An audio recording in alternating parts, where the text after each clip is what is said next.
Good evening, good night, good day, good afternoon, and welcome to a Realz Tennis Fans special podcast. I mean, we haven't had a special podcast in a very long time, didn't we? I think No, last we time haven't. was No one's that been busted doping. no, actually, no, we had one on election, and I think we had one on 13. Who doesn't have But their I don't know which YouTube one came feed first. muted? I just muted it just to have it set up. I mean, I just went Okay. on. Oh, we have 2 viewers already. That is so exciting. Two viewers. I'm Thanks loving for that. I mean, joining us well, on you know, short notice. Yeah, exactly. We want short notice, so I shouldn't really expect anyone to be there. So I am excited about that. So, hello everyone again. And before I go any further, let me introduce my co-hostesses with the mostesses. We have Andreen from Sony Tennis Travel, who I believe is home, Yes, home. all right, Yep. in California, and Potato Killing of Podcast, who just made it here in breakneck speed. She didn't have family obligation. It was me who had family obligation. So anything goes wrong, you can blame Reels this week, you know. And so we have Janina from Florida, Ohio. How are you doing, Janina? Oh, Great. Lord, what does that mean? Exactly.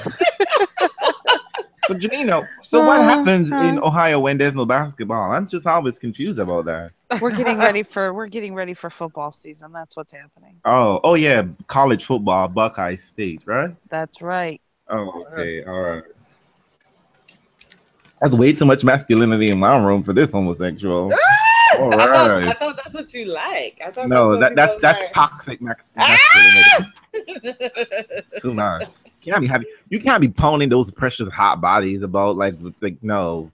Those bodies are supposed to be moving through water like butter. Stop And it. then, and as we're talking about moving through water like butter, the World Championships and FINA World Championships, and I'm telling you, ladies, there have been some glorious men on that pool deck and off the diving board. Oh my god. And I'm gonna tell you something. Tell us. Another boo. I don't know what happens in France, but these French men, I don't know where France began, but you know what? Perhaps it's because they're very people of color can be on any team. But I'm telling you, France has this hot swimmer. He does the butterfly and the freestyle. Vitaly, I think his name is. Vitaly? I'm not concerned about. Yeah, I'm gonna look up his correct name now. Not right now. I can't. What do you need? I'll find that name for you. But anyway, as we're here, let me just.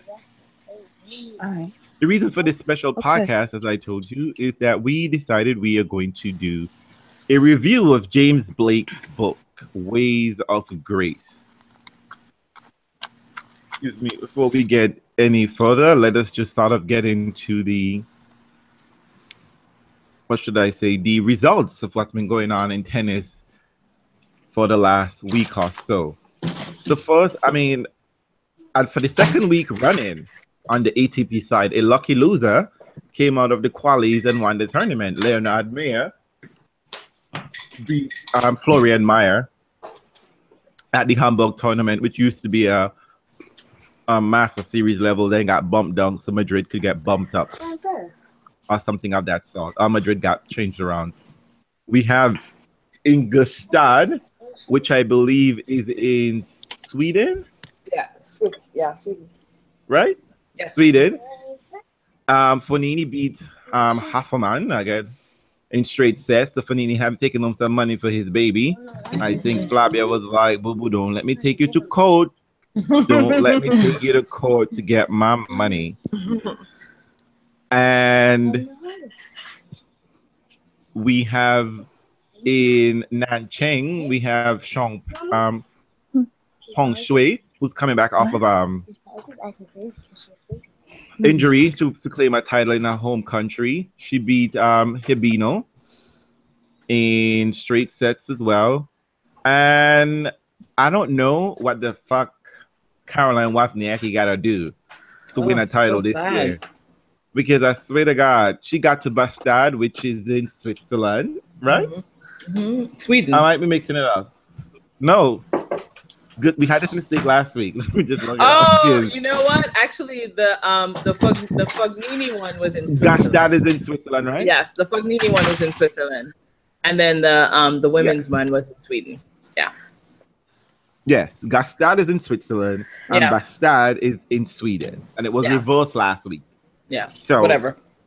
yeah. So Sinikova beat Wozniacki in straight sets, and I thought this was a voucher tournament for Wozniacki. I was just like, Wrong.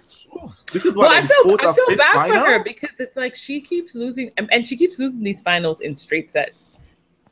But you know what? I don't know what's going on with Wozniacki. Wozniacki is like one of those players that she's like carrying an injury, but yet she's not pausing to let it recover. So at some point in time, it always seems to flare up right in the thick of the final. What's the injury?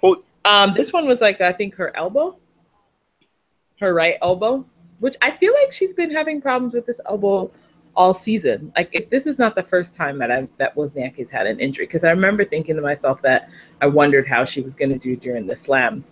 But yeah, no, she's, Wozniacki's playing consistently, but not winning those finals, which is, I think, a surprise because Wozniacki used to be able to clean up on these finals. Yeah, so I imagine that this might be an issue where fitness may be called into question, where she's not as fit, where she can't sustain stamina, I guess, in that situation, where she may have an injury just the same, but also match stamina. She can't maintain this whole, throughout the end of a tournament, because there's been several.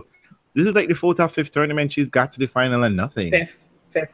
Fifth, and she got nothing to show for it. I was sure that she was going to break the streak today. Maybe she'll do it. For your information, I think she'll do it at the U.S. Open. Oh boy, she loves that. No, she loves that. She loves that tournament. She loves that tournament, and I was like, this would be great for her. I don't think so. Oh my God, do we have so many? Whoops, forgot this was happening today. Says Emmanuel. Tony, I'm trying to help. Wozniacki will be 0 for finals this year while ranked 7 in the race. Well, it's not like when she gets to the final, she's not getting any points. I know. She gets points. It's good for her. Tony was like, she needs a GoFundMe page for a title. Oh my God.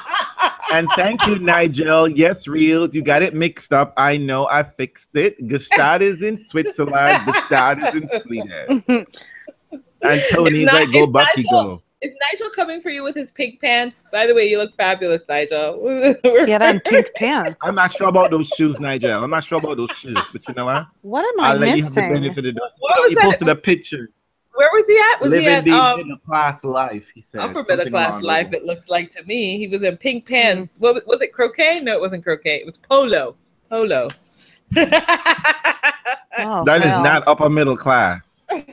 So by the way, the French swimmer, to be on top of everything, to always be on point, his name is Mehdi Metalla from France. He's born in spell the last name.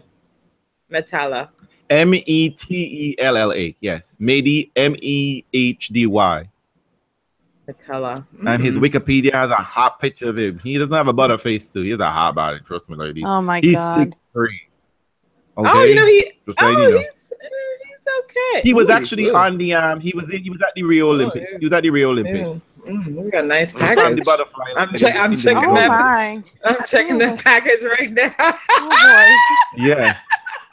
And his sister was also an Olympic and world championship medalist. So it's in the genes. It's in the genes.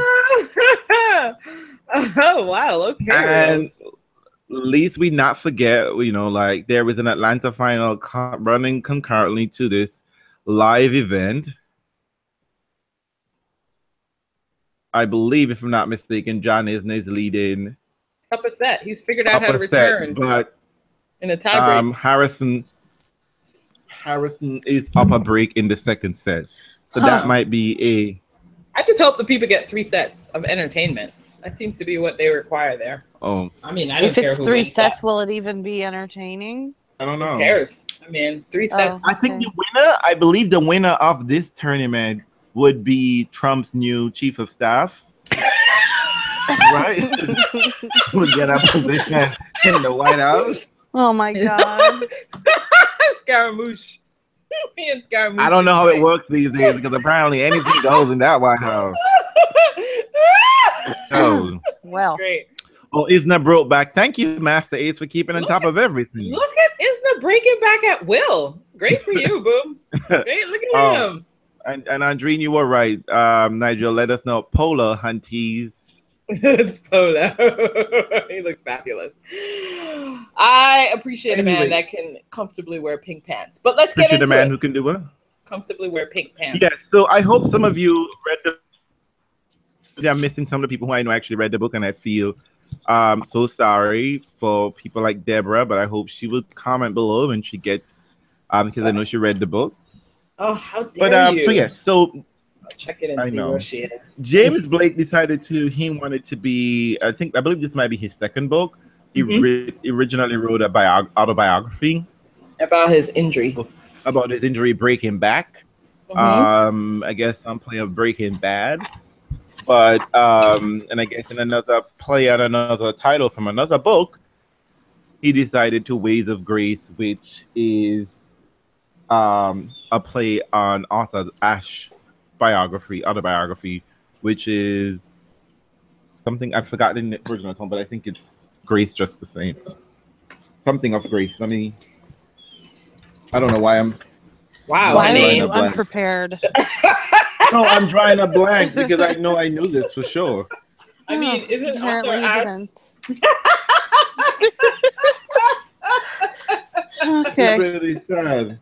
That's all right. We're not here to talk about that book. It'll come to you. Yeah. Let's move on. Yes, we're not here to talk about that book. Days of Grace. So Days of Grace. Yes. Days of Grace.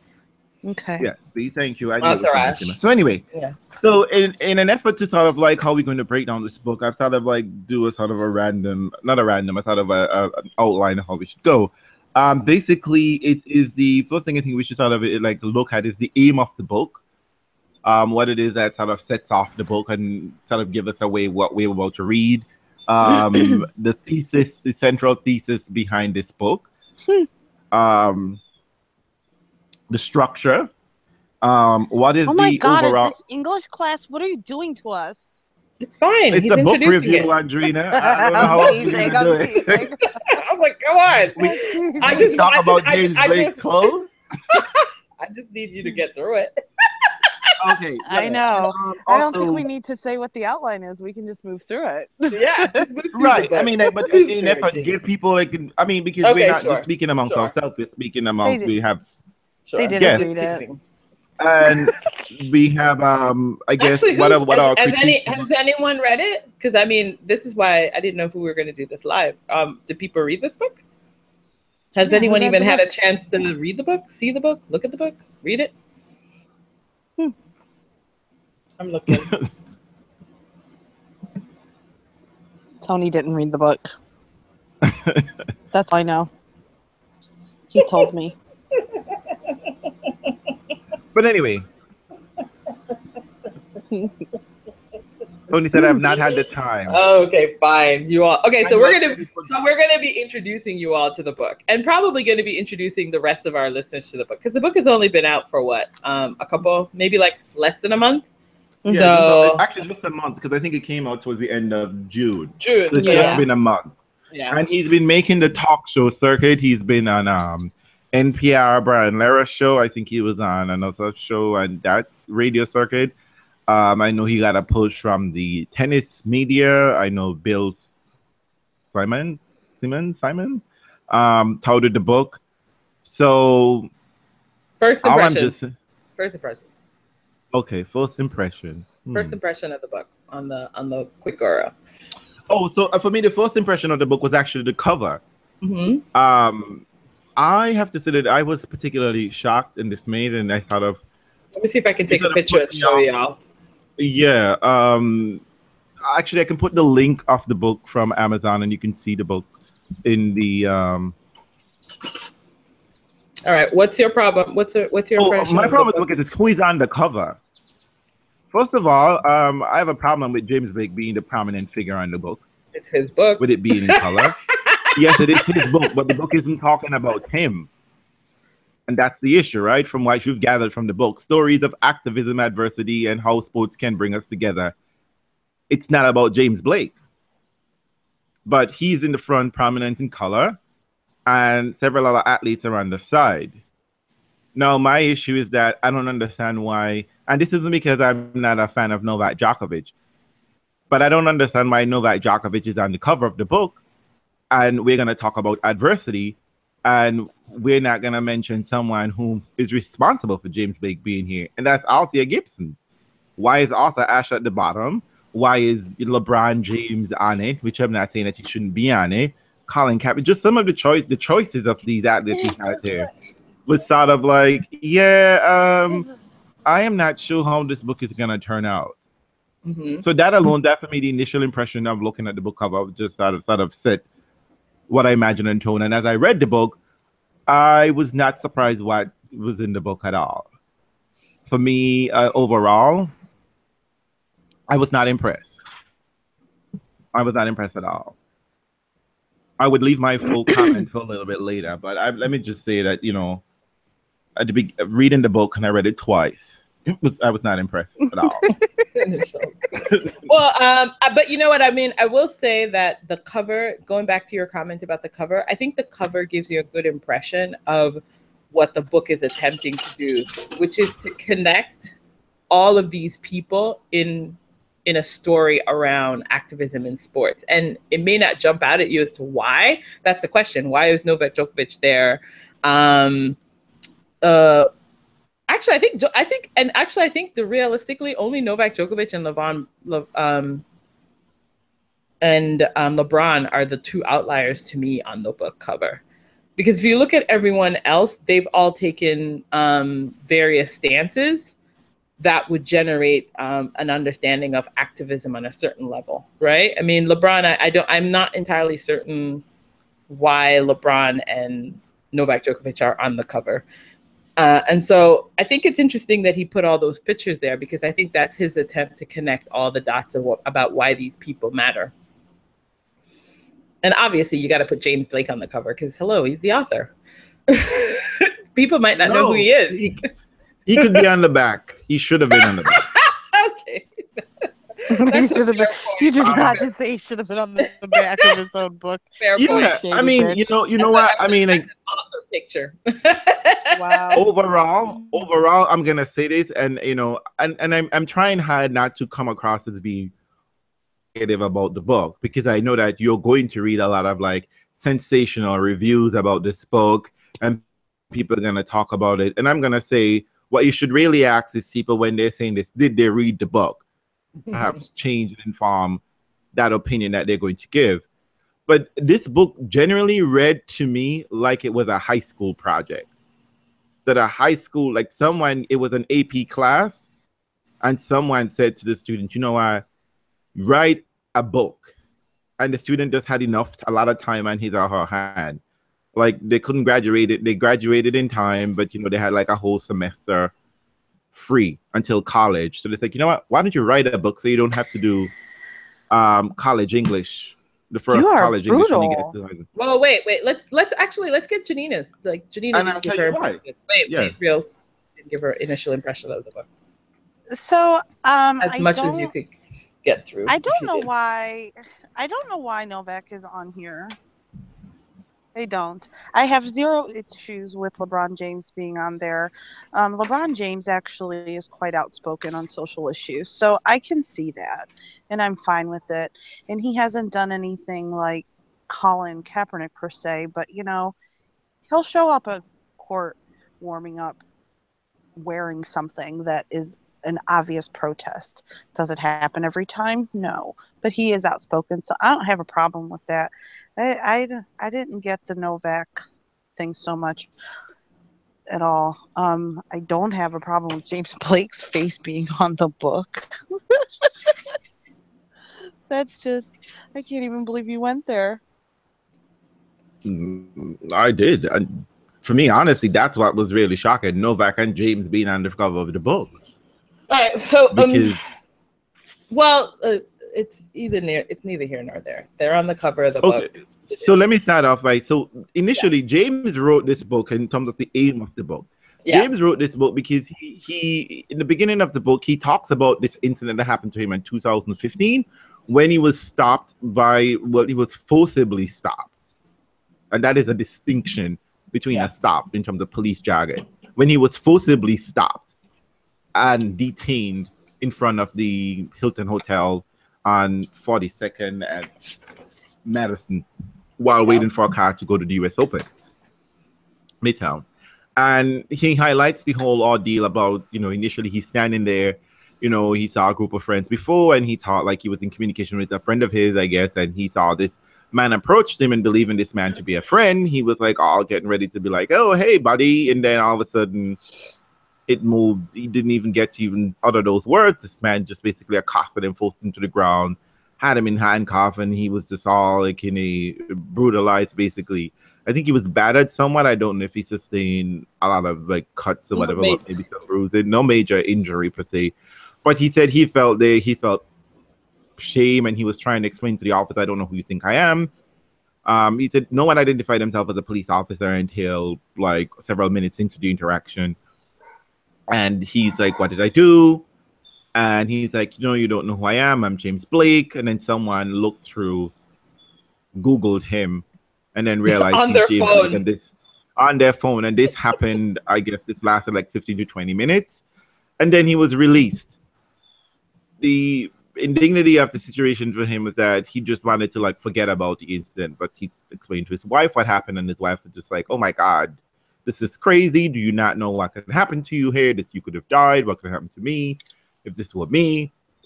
And then it's sort of like switched over in James Blake's mind that, like, oh my God, really and truly, I have to do something about this incident. I should do something. So and this is something he claims to have, he had access to the television platform, decided to go on ABC, etc.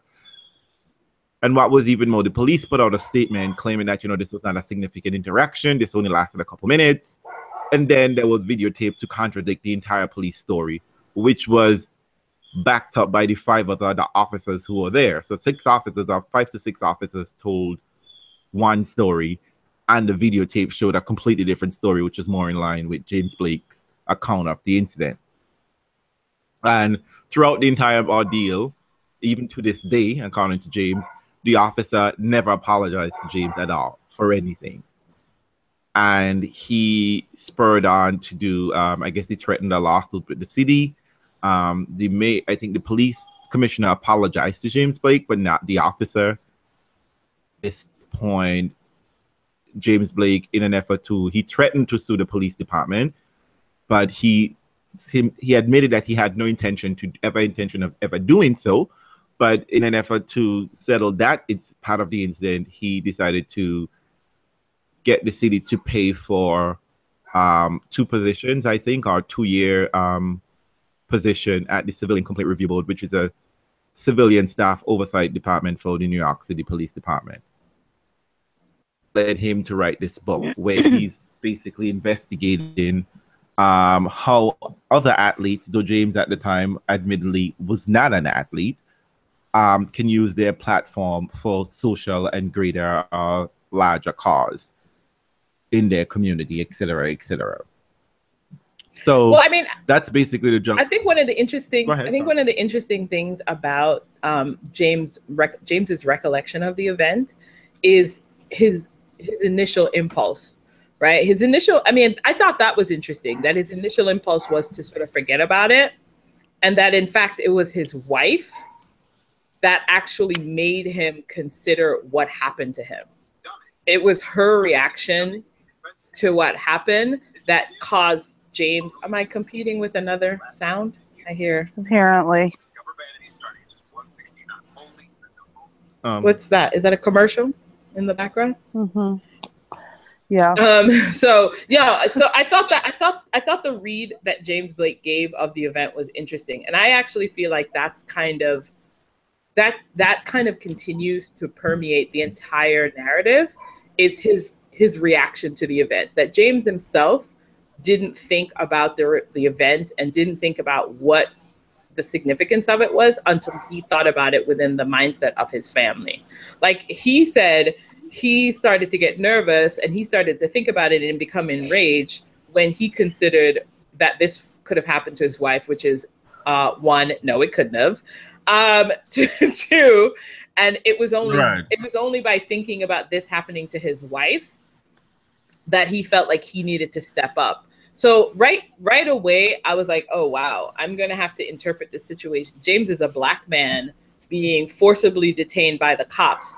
And it's in talking to his white wife that he only becomes enraged when he considers that it could have happened to her. So this tells me how in some ways James is going to kind of struggle to define that event, define the significance of the event in terms of why it happened to him, what the possibility of this event means, you know, all of that. Did you guys feel that at all when you read his interpretation? Well, one, Janina? I would say that you mentioned something in terms of James. James doesn't identify as being a Black man. That isn't something that he calls himself. It's something that someone else calls, everyone else refer to him as being that. He refers to himself specifically as being of mixed parentage, which is fine and fair. But because that is the truth. His father is Black and his mother is white. However, James doesn't seem to see that in the world in which he lived in and in the world in which where he was standing there in front of that hotel, that he was in fact a Black man. That the officers were not concerned about his heritage, of where his mother came from or his father came from. They just saw a Black man who they believed to be a perpetrator. And that, I think that to me, he missed that point. And many other points along the line, that sort of like skewed how the entire book is. Because to me, James is working with a sort of a counter narrative that is not, that I find I struggle to understand fully as to why this book came into being and what it is he's really trying to accomplish here. Janina, Well, I didn't, when he talks about wanting to forget about it and just kind of let it go, I didn't think it was him not acknowledging the situation. I didn't think that at all. I thought he was embarrassed. And we see this all the time with victims. They're embarrassed that they found themselves in this situation or that something has happened to them. And I think you see it a lot, that the initial response is to just not deal with it. I think that was, I didn't think that was an unusual response at all. I thought it was an unusual response for a Black man to have in an interaction with the police, to be embarrassed, right? Because to be embarrassed is to suggest that this isn't possible. Well, I guess I was looking at it, I'm thinking, you know, if a woman gets raped, look how often they don't say anything. Well, that's different because that's a different setup. The society doesn't believe it. The society doesn't believe in. The society makes, because she is inclined to tell people. It isn't that she wants to forget the incident. When a rape victim wants to tell people, but the problem is that would she be believed? Yeah, that becomes quite different. With hearing James Blake incident, I mean, like, he's well aware of what happened. He was standing there minding his business. He was not a part of associating with anyone or any group, any crime. He was simply minding his business, any kind of crime or perceived as a crime. The videotape shows us this quite clearly, and he jumps and then he's accosted, and then his first reaction is to be embarrassed. And yes, Emmanuel, I do think James is trying to skirt around police brutality, specifically being a manifestation of sort of a anti-Black. Well, because yeah, I think he doesn't want to. I think James doesn't want to deal with the real issue of why that happened to him specifically, why that incident has happened, because it takes him very long. Like you're almost like towards the end of the book, any real conclusion, so as to say, police are specifically targeting African Americans, Black and brown people within this society. That they are getting a high proportion of police interaction, and their police interaction is deadly. That in the height of summer of 2015, right, when all of this shit is going on with police extrajudicious killing and extrajudicious police interaction, This is summer of 2015. That James has an interaction with a police officer, very much in like to whatever we've seen on television to date. And James doesn't seem to think. James doesn't seem to think that he could have been killed. It well, is no. his wife. See, this is the thing, though. But see, this is what James says. James says that he believes what happened speaks to a larger issue of excessive force, because this is what he tackles it. He calls it. He centralizes it in excessive force, because he believes that there are a few officers in the country that believe they're above the law. And that he really wants this to be mostly about excessive force and officer misconduct. He doesn't think about this as a systemic issue in terms of policing. He's really one of those people who believes in the bad apple ideology. Well, and you have to, this is a good time to bring up the fact that he has law enforcement in his family. And I think this is a typical view. This is a typical view of someone who has grown up with that.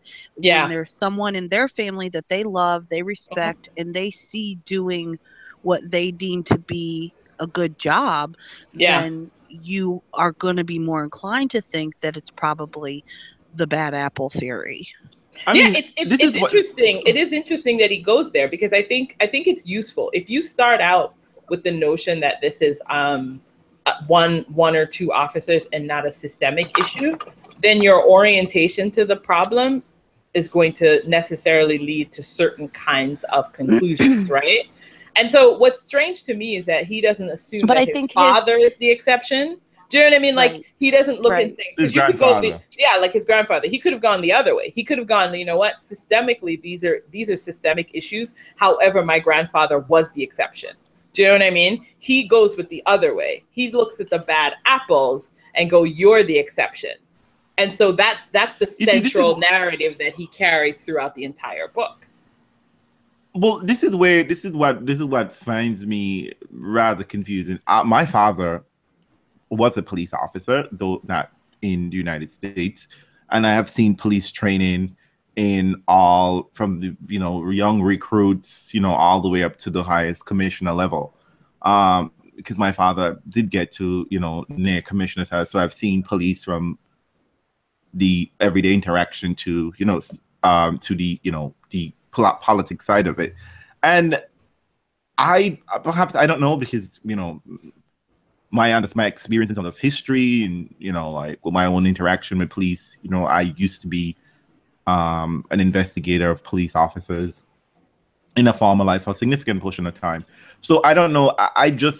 What I find frustrating for me is that I don't understand how, from James' interaction, how James can be left with any other conclusion that this is a systemic problem, that this is not a bad apple situation. Because the facts that came out, let me finish. The facts that came out from his interaction. This is what I find this book so problematic. Because the way he starts out this book isn't where this book ends up going at all. James had an interaction with this police officer, a rather significant interaction where physical force was used. Mm-hmm. The facts surrounding why James was targeted for this incident was completely inaccurate. Yes. Completely inaccurate. It was bad policing, bad investigation, just complete. I mean, there's no other way to explain this situation other than the fact that they were looking for a black man, supposedly with a bald head, and they saw a black man with a bald head and figure, hey, it could be him. And even if it's not him, which is documented police interaction, we might just find something on him, so it might not be a wasted interaction with the police with this black man. We might find a little weed on him, a little knife, a little something. So let's go on and let's jump and do this, whatever the case may be. But what is even more problematic, and James touches this incident and then walks away from it. It wasn't the fact that only that this police officer jumped James and whatever. It was the fact that all of the witness officers, quote unquote witness officers, which is what they're termed in an investigation, all corroborated the lie that this officer told. And to this day, despite all of this shit, to this day, none of these officers have been disciplined for lying on official police documentation. None of them. But what's interesting, because let me just point out, just in terms of the sequencing of event, which you point out, is that upon getting to the US Open, James talks about his experience. And that same day, the police gave their statement. And it was only because James had the ability to go to the hotel and acquire the footage, which was interesting. James went and got the footage. The police didn't. Himself, exactly. Yeah, James went to the hotel, who happily gave him the footage. And it was by watching the footage that he then realized that the officer's statement was entirely wrong, because they said that he had been detained for like a minute and that he was let go. And by looking at the video, they determined that he was detained for 12 minutes and that he was handcuffed for 10 of those minutes. And then it was only 3 days later, after James was then asked to go on other shows, Good Morning America, other things. 3 days later, the police then gave another statement, which was closer to the one that James had given, not the one they initially said. So they contradicted themselves. Right. So it was actually when James realized that the only reason why he even had an opportunity to call the cops out was because he was in a privileged position. So it was in sort of thinking through, oh my God, I'm in a privileged position because I was able to get the video footage. If I wasn't in this position, it would have been my word against officers. Right. And so in kind of laying that out, you would think that he would say to himself, well, you know, this is an interesting situation, then this is systemic. So, but it's not systemic for him. It's just one cop and his 5 buddies are bad apples. Do you know what I mean? Because what you're asking is, why would you then allow a false statement to live if this isn't a systemic issue? You know, so that's the crux of the issue. That's the crux of it, really. Exactly. But James isn't willing to ask that question, because I think that's a scary question to ask. And what I don't understand is that he doesn't ask the question. There is no need for an investigation because the videotape is there, incontrovertible, right? We can see the entire interaction. If nothing else, even if they had good information to suspect that James was the person, right? This was a bad stop. It was a bad stop because the officers never asked for any identification.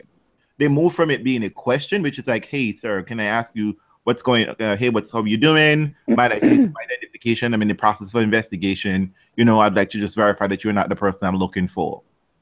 That never happened. The officer said nothing, identify himself. No, this is just bad from top to bottom. And yeah, so that's a challenge. But that's a challenge to me. But what is frightening to me is that he doesn't see that he only able to go and say something because he is James Blake, right? Of some C- D-level celebrity. That this interaction, that these officers with such bravado stopped him, pushed him on the ground, used force, all of the officers backed him up with the lie, and that this happens every day all over the country. That this is not an exception, and that the fact that the police department is backing up the officers and didn't publicly admonish these officers, for one, a bad stop, and 2, lying about the situation, and particularly the full witness officers should have been, in my opinion, punished even more, because this is precisely why Abdullah happened, right? People watched someone push a plunger up someone's ass and sat there and looked at the whole thing. Same thing with Rodney King. I think you have to centralize it by James's own claims, because, you know, let's go back. So what James is hoping to have happen here is that he thinks that it's important. Again, it's the same typical thing, but he wants to start a dialogue. How many times do we need dialogue about policing? Right. He wants to create more checks and balances. He wants protocols this is a direct quote, protocols that protect our officers and also the public they serve. He thinks that we should be focused more on oversight and accountability. And that's what he wants to use his platform for, which is why, according to Realz, in terms of where James wants to settle, that's why he wants to deal with that accountability board, because for James, this is the solution to excessive force or having a history of misconduct. But I think but I think that's a challenge, because I think one of the things that I think somebody shared an article recently about the cop that didn't want to have he wanted to have his day in court with James, because the reality is many of the officers are never held accountable anyway. So that's a systemic and they know that. issue. And they know that. Right. They're willing to take that risk to go sit in court because they're probably going to come off scot-free anyways. I think, what did they say, the most that's ever happened to an officer who's been charged with any kind of misconduct? None have been fired. What happens is they lose vacation time, unpaid vacation. Right. They get unpaid vacation. That's it. You lose like 5 or 6 days of vacation and you don't get paid for that. That's the most stringent and you get a letter in your file, whatever that means. Right. Well, I just think Emmanuel asked the question: Is New York a state where you have to provide? In New York State, if I'm not mistaken, you don't have to provide an identification. However, the officers can detain you until they are able to determine your identity. And they never even asked him for one. So they never asked him for one in this state. That they should have asked him, and he would have been more than happy to provide one. Because he would have been like, "Gosh darn, officer, yes, I'll give you my ID." Someone by the name of HY said James doesn't want to join the fight. He's only actively discussing this issue because he can profit from it. He's deluding himself because the situation directly challenges his identity. You know what? Rather interesting point. It's a rather interesting point, and I'd like to hold on to that idea for a bit because I think it's something worth investigating, whether or not this book is mainly for profit or for some larger goal. I mean, listen, I don't know. Obviously, I don't know if it's necessarily barely for profit. I think what's happening is that, I'll be honest, I think what's happening is that James is on a journey. And I think he's not willing to get to the next level of that journey because I think it's too frightening. It's too frightening to conceive of a system being stacked against you, realistically. You know, so when in fact, I don't imagine that James' experiences growing up has ever had him to do that because he's always been one of the quote unquote bros. Which I don't, I mean, I don't even know. I don't think we need to even go down any of those claims. I mean, we could just talk about a journey of discovery, right? Like we can look at the history of policing and know that that comes out of a history of slave catching, right? We know that history exists. Mm-hmm. But to be able to disentangle that from the current state of police brutality that happens now and policing and criminalization of Black folks, I think what's happening is that James is on a way, but he's not willing to go that far because it's a distressing thing to say the system is stacked against you, right? I mean, like, I think that this was a little bit of a wake-up call for James, and I don't really believe that he's gone. Like, I'd say, like, I don't want to. But, if you're zero, like I say, James was maybe at 15 and this incident took him to 40.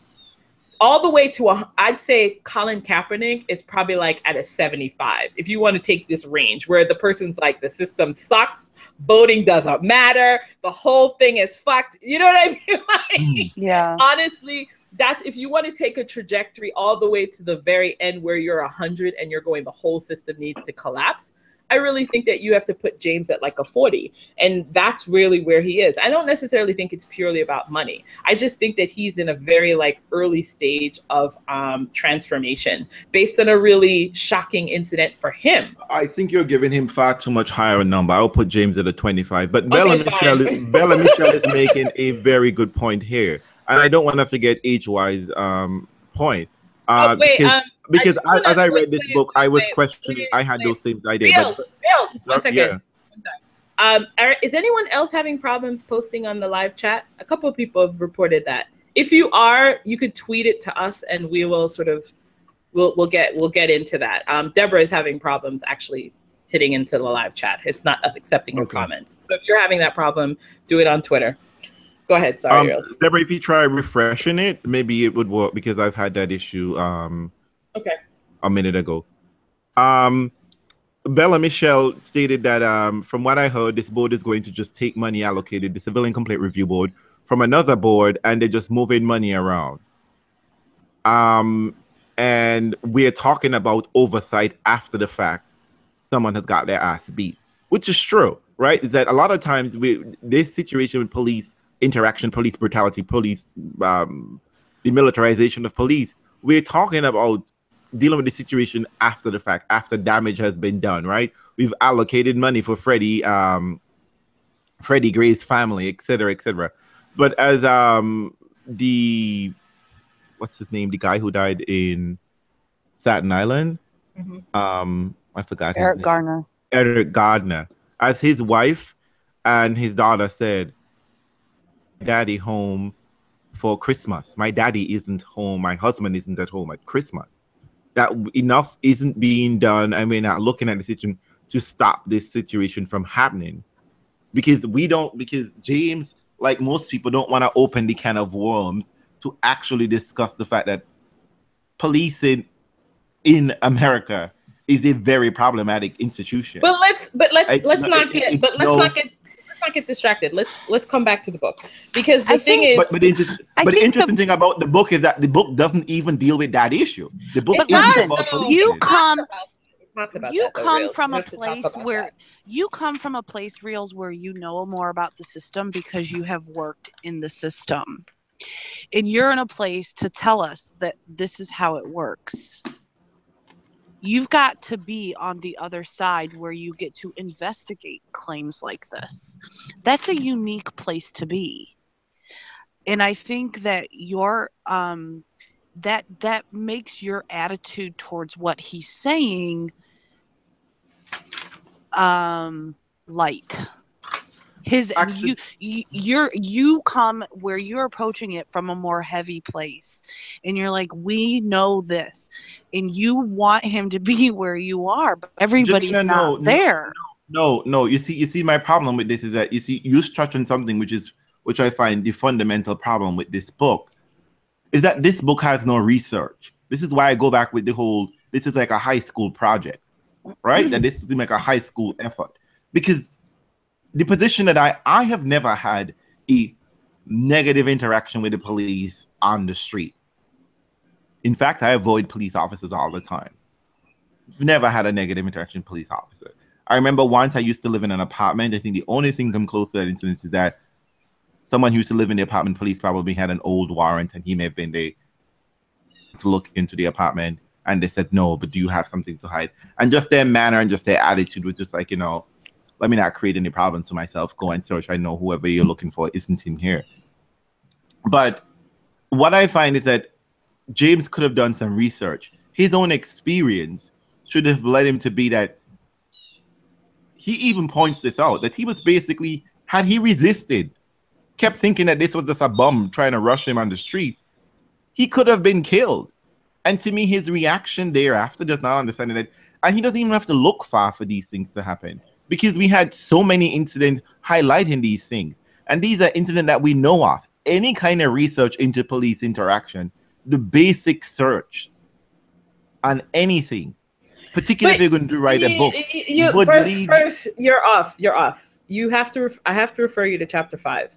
And chapter 5 is sometimes the end justifies the means, and it actually goes in quite a lot of detail. A lot of research, and he talks about the 13-month U.S. Justice Department investigation of the Chicago Police Department and the findings and what came out in 2017. He talks about Eric Garner. He talks about Freddie Gray. Yeah. He talks about Philando Castile, and he talks about Terrence Crutcher in September. What I think so. And what is his end result to that system? What is his end conclusion of that system? See, what I'm saying is, about all of that.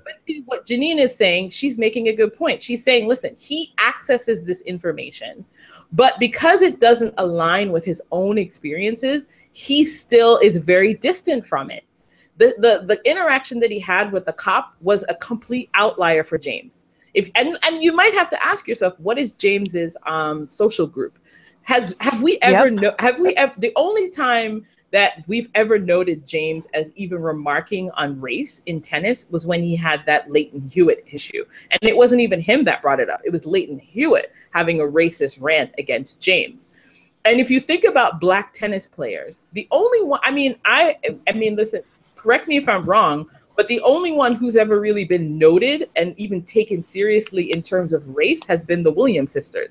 James was in the sport at the exact same time as them, and he's never ever been established or even talked about within the same way that they have been talked about. He's never been characterized by his race. He gave Leighton Hewitt the benefit of the doubt, despite the fact that we all saw and heard what he said. But this has been his racial. And this has been his history. And this has been his. I don't think you get to fault him for I do, how though. he I do. experiences. I do. I fault him because the thing is, it's No, kind I of think like it a goes back to person where, saying like, it's like you can't deny the experiences of your group. You can understand that you are having an exception. This is the thing. It's like it's whether James is going to judge things as exceptions or rules. James doesn't understand that he's having an exceptional experience in the US. but I think this goes back to what you initially said about him being on a journey. It's a Yeah. process. You know, we hear all the time people, are you woke? Maybe he's getting there. But Because I'm going to tell you what,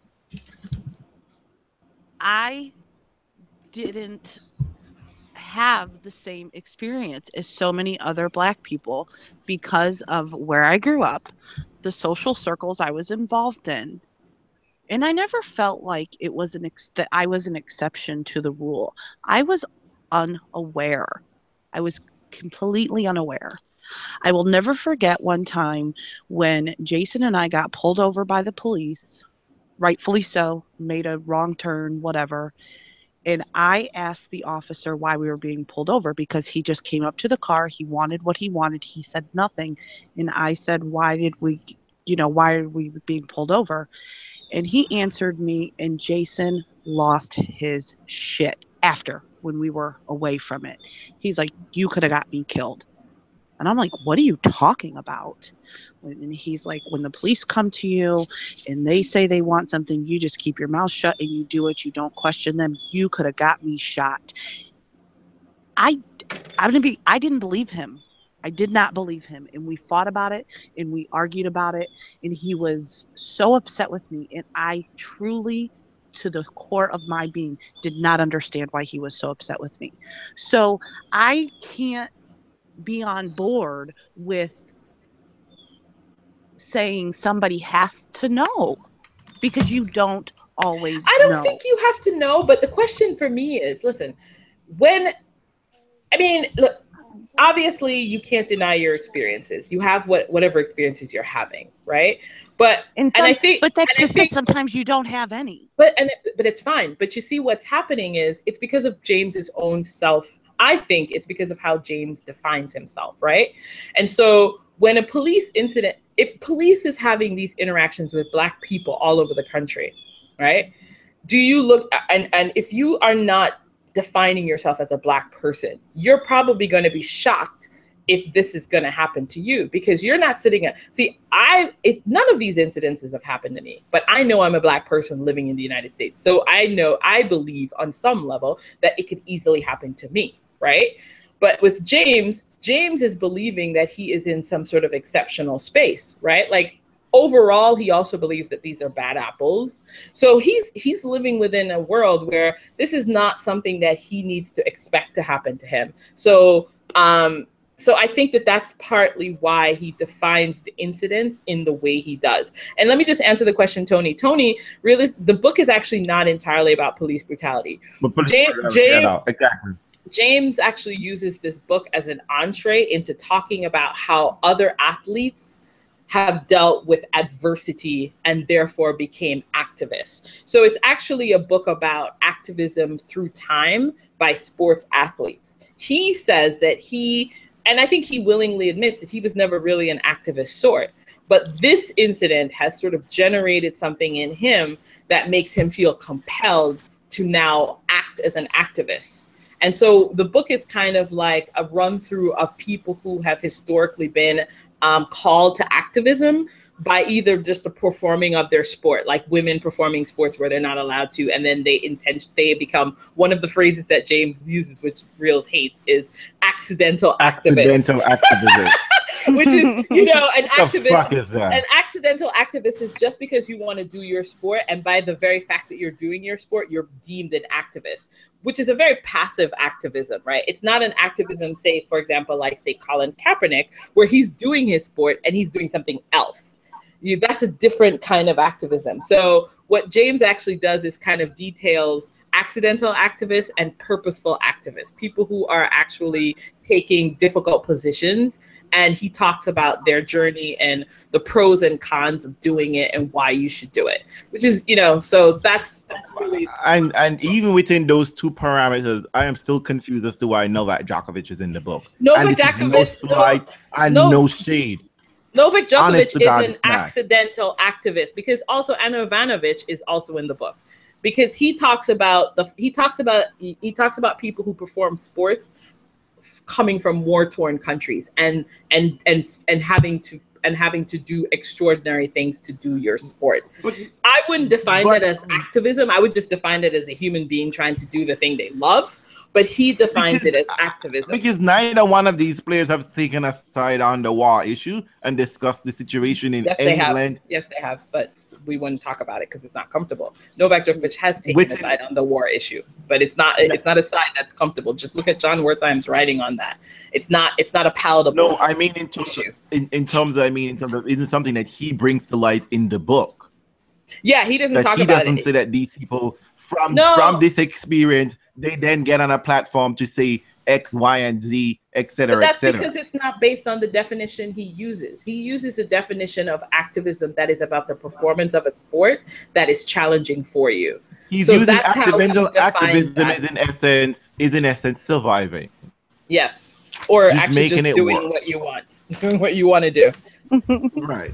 And that brings us to another point. So basically, the book moves through all of these different things. And when I say James tries to tackle everything, James tried to handle relatively short book, and there's a lot. It tries to do too much. It feels like you feel like that piece could have been so much better and gone deeper, but he's already moved on to the next topic.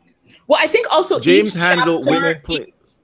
Each chapter should probably have been its own idea, because for example, chapter 1 is about being an accidental activist, people who just fell into something, and then chapter 2 talks about like how sports can bring people together. So he focused on the Pakistani and Jewish tennis players, and then chapter 3 is about gender. Yeah, it's about gender bias in sports and the struggles women have in Title IX. Then chapter 4 actually deals with like what the repercussions are of like when you take a stance, and that's when he talks about the Black Lives Matter and Colin Kaepernick stuff. And then chapter 5 he goes into the report about police brutality. So in a weird way, it's kind of funny. Like I think if he had just I would have argued for him banding in chapter 1 and chapter 2 and chapter 3 and focusing singularly on his own experience and what that was like and what it means and what the risks are, and sort of going down that road. But he decides to do this kind of like massive scope, meandering all over the place. And when I say and when he speak of Qureshi and Ram, if I'm not mistaken, James brings up the Israeli-Palestine conflict. And he Googled that shit and then pulled up something from Wikipedia and slapped it right in the middle. I mean, this was about reading the book. I was having this very bizarre experience. It's just like, why are we talking about this? What is this? I am confused. What are you trying to do here? Because I'm not entirely sure. First, you started off this book talking about your incident about police brutality. Then you say that it's inspired something within you. And in no way have you highlighted the fact that you are, in fact, an activist. You have highlighted no action that you've directly taken to be an activist. Yes, after the fact, you did something in terms of like the city's going to direct money to the CCRB. But that's not an activist. That's not an active role. They're handling situation after the fact. No real systemic change is happening. It's not even bringing about even the smallest minute changes other than someone gets a job for 2 years, some college graduate from law school.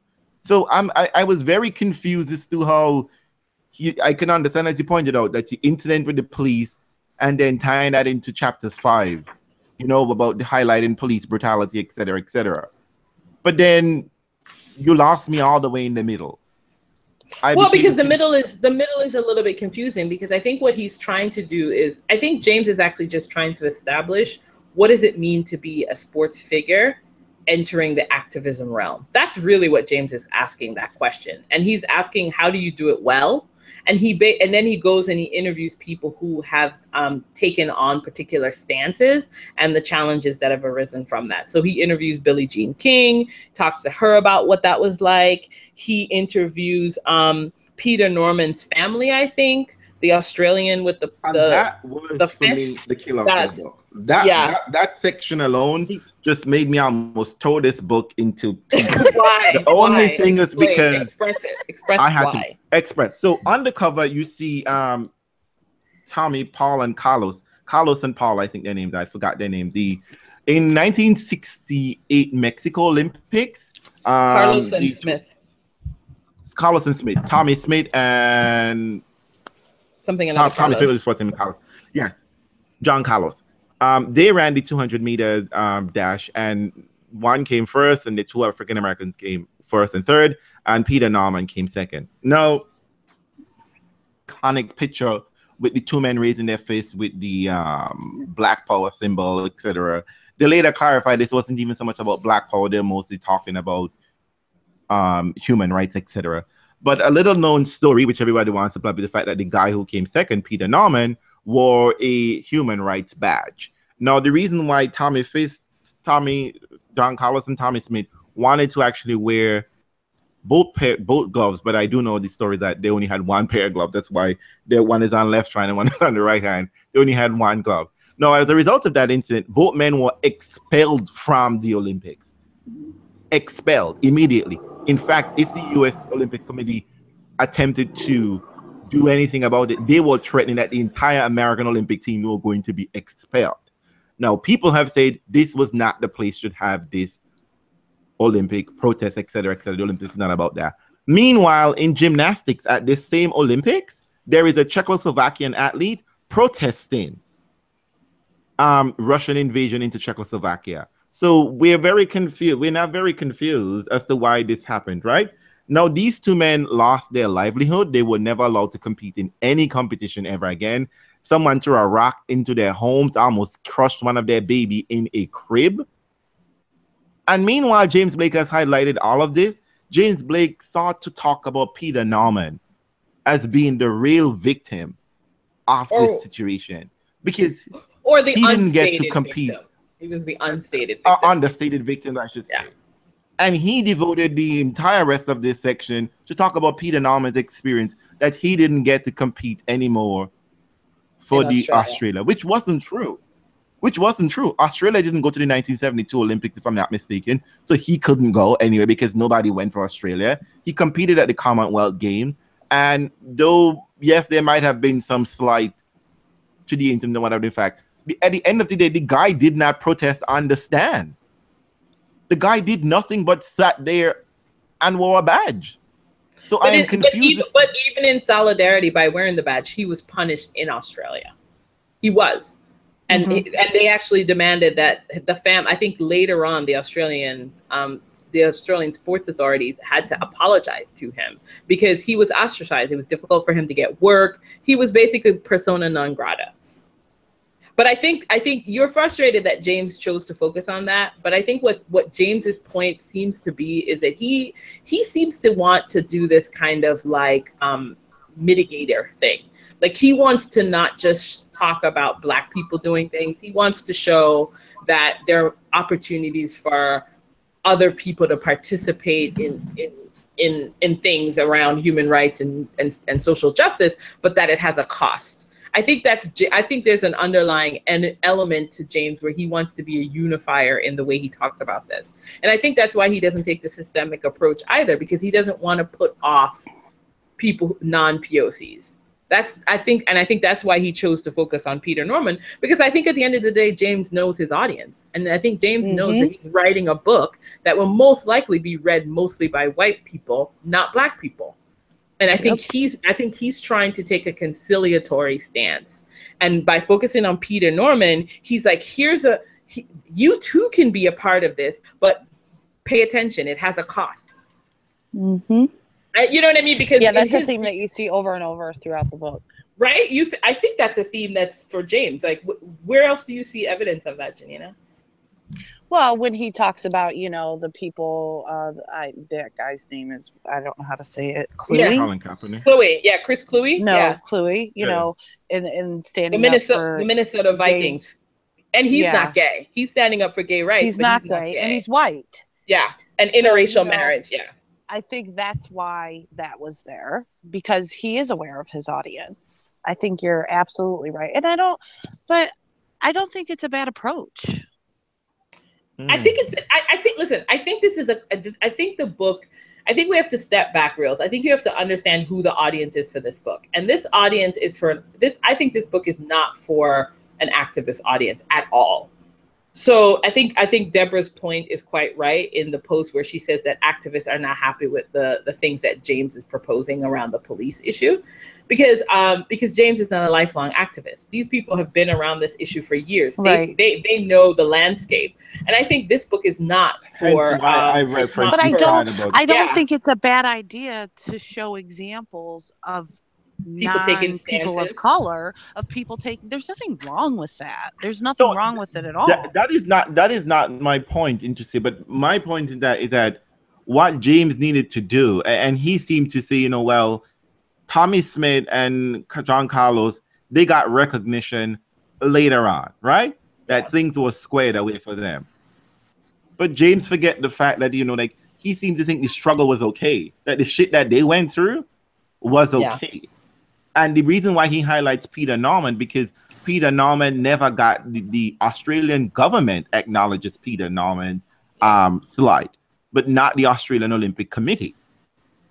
That they never recognized, they refused to acknowledge the slide that they took against Peter Norman. But John Carlos and Tommy Smith, they got their due later on.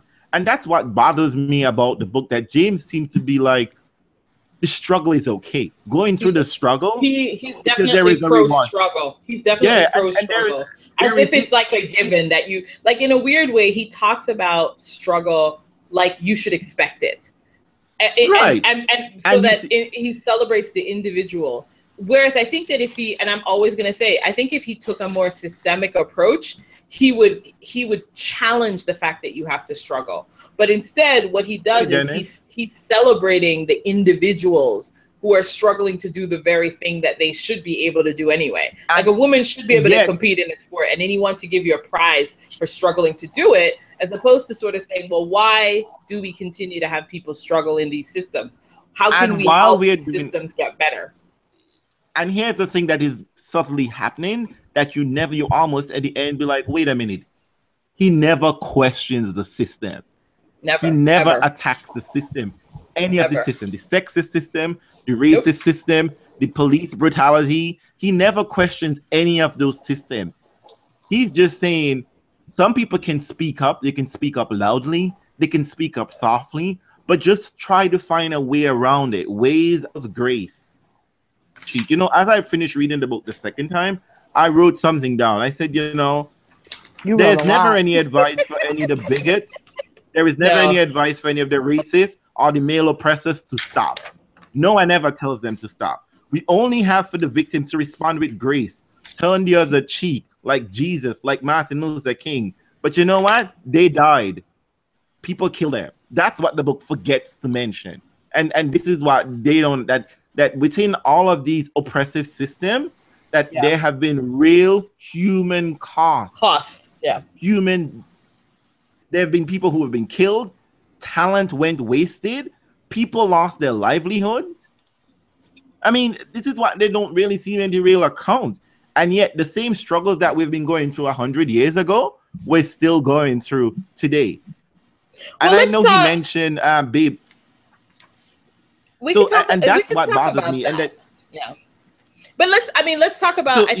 Let's talk about that though. I think you could break that down a little bit more in his chapter on Colin Kaepernick, because I think this notion that ways of grace. I think this is where ways of grace is really important, because I think while actually James really appreciates what Colin Kaepernick is doing, I think he really struggles with the approach. And I think, you know what frustrates me and more? He talks about the money. He talks about money enough, quite a bit. He said, "But look at all the money he's not gonna miss out on. The advertisers who's gonna leave on the table." And I'm just like, Colin Kaepernick answered that question. It doesn't matter. It doesn't matter that I am getting all of this money, and yet I could go outside and be killed for no goddamn reason, and that people are dying for no other reason than just being black and brown in America. And that key point, that's what frustrates me the most. That James isn't really making the connection or really fully understanding what it is he's talking about, but yet he's attempting to talk about it nonetheless. And it seems there's enough in there to write a book. Damn. Well, I mean, but you see, I think there are things that James Blake is doing that I think is useful.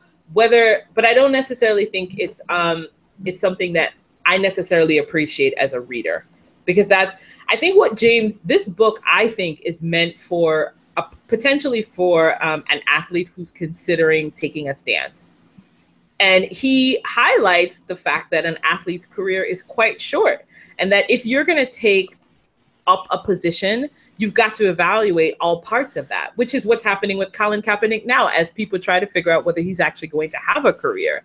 I think it's important. I think that's why James is talking about that. It's like, this is not a dissertation on police brutality. It is not a dissertation on systemic racism, sexism, or any of that. It is really about what the personal concerns might be of an athlete who is considering taking a challenging stance against systemic whatever. But and so I think that's what he talks about. Not necessarily. Actually, hold on. Let me just. I don't necessarily. But we know these things come out of systemic problems. But I think James is saying, if you want to talk about gay rights, you better be damn certain that you are at the point in your career where it's worth the risk. Yeah, you have enough money. You have enough money. Like, I mean, he's basically, it's a guide. It's a guidebook for maybe like the novice, the novice. He athlete, isn't addressing the fact that activists. He isn't addressing the fact that that you still have to talk about it nonetheless, right? That this system exists. But he's just saying, if you're gonna go do this, right, you're gonna leave all this money. And he doesn't quite come out and tell you to shut up and just shuffle along. No, he doesn't. But he make that case subtly enough. He's just like, look at all that money Kaepernick is gonna leave. Oh my God! I did not read it like unfair. that at all. But I think what I think what he does. Listen, you have to evaluate the book for what it is, not what it isn't. Okay, and we could talk about the shortcomings of the book, but I do think that the book is highlighting what the pitfalls are of taking a stance if you are not fully committed to that stance. You have to be. And he talks about who you should go to, because he talks about this group called the Ross Initiative in Sports for Equality, Rise, which is, I think, in chapter, I think that group he talks to chapter 4.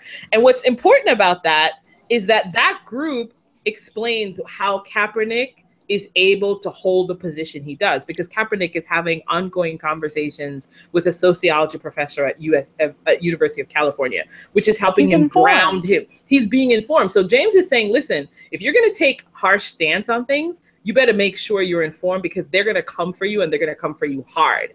So you can't just willy-nilly get up there and make a statement, as we know people do in tennis. But you don't have my back. We see people do that in tennis.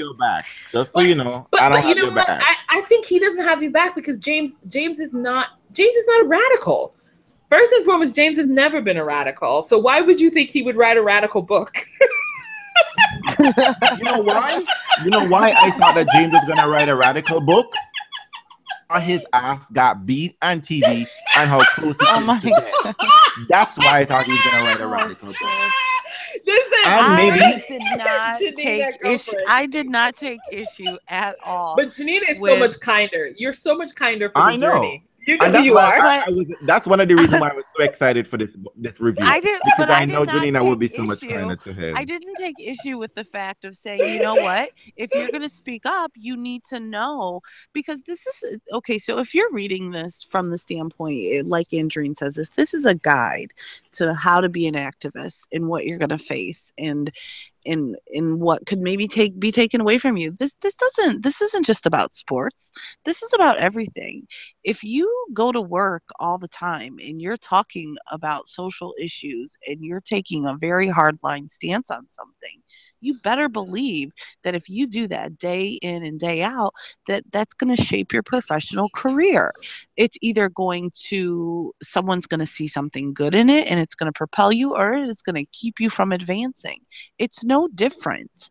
It's just that it sounds a little bit silly when you're talking about millions of dollars, because I'm thinking, yeah, so you're not going to have $1 million, but you've already got 70 sitting in the bank. I don't care about that. That does sound silly, but it is a very realistic thing to talk about. There are people, I think that is why we don't see more athletes speak up on social issues. They get blackballed The from, risks are hard. yes, they get,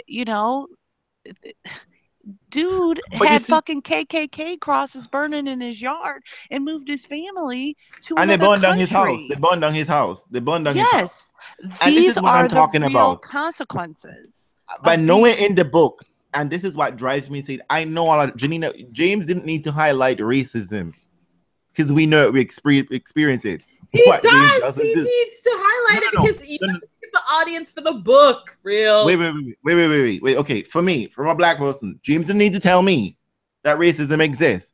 That's not his audience, Reels. We told you. But you see, His audience is not black people. right? And you need So to his know that audience for ain't sure. for me. It's His not audience for ain't for me. you. But you know what's gonna happen come US Open? They're not gonna say ways of grace is for white people only. They're gonna say ways of grace is for everybody. It's for people to read it. But it's for majority culture. It's majority culture thinking. This is for the mainstream, Reels. This is not for anyone who's done it. This is not the new Jim Crow. Yeah, it's not that kind of thing. The problem with, this is the problem with books like this. Why? Because it's not what you want it to be. No, it's not even that. Because I'm not gonna looking for James for anything, really. Yeah. No one's looking for James for that. Is that this book is going to be propped up as like this is how you handle these situations. Yes, it is. This becomes a model.